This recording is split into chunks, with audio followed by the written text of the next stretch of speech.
தமிழக அரசியலில் 62 ஆண்டுகளாக அசைக்க முடியாத சக்திகளாக இருந்த திராவிட பேரியக்கங்களின் கோட்டையை ஒற்றையாளாக தகர்த்து எரிந்திருக்கிறார் தமிழக வெற்றிக்கழக தலைவர் விஜய். 108 தொகுதிகளில் வெற்றி பெற்று தனிப்பெரும் கட்சியாக உருவெடுத்தாலும் ஆட்சியமைக்க தேவையான 118 என்கின்ற மேஜிக் நம்பரை எட்ட இன்னும் சில அடிகள் விஜய் நடக்க வேண்டியிருக்கிறது. இதனால் சென்னை முதல் டெல்லி வரை இப்போது அரசியல் பேச்சுவார்த்தைகள் அனல் பறக்கின்றன.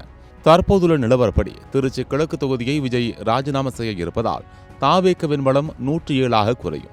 இந்த சூழலில் திமுக கூட்டணியில் இருந்த காங்கிரஸ் தனது 5 இடங்களுடன் விஜய்க்கு ஆதரவு தர முன்வந்துள்ளது. ஆனால் காங்கிரஸ் மட்டும் போதாது என்பதால் 2 இடங்களை கொண்ட விசிக மற்றும் 4 இடங்களை கொண்ட பாமக ஆகிய கட்சிகளும் தாவேகவிடம் ரகசிய பேச்சுவார்த்தை நடத்தி வருவதாக தெரிகிறது.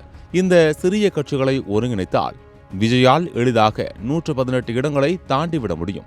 ஆனால் இதில் இருக்கும் சிக்கலை தவிர்க்க விஜய் ஒரு மாற்று திட்டத்தையும் கையில் எடுத்திருப்பதாக தகவல் வெளியாகியுள்ளது. இதன் ஒரு பகுதியாகத்தான் இன்று காலை சென்னை பசுமை வழிச்சாலையில் உள்ள அதிமுக பொதுச் செயலாளர் எடப்பாடி பழனிசாமியின் இடத்திற்கு தாவேக நிர்வாகிகள் திடீர் வருகை தந்தனர்.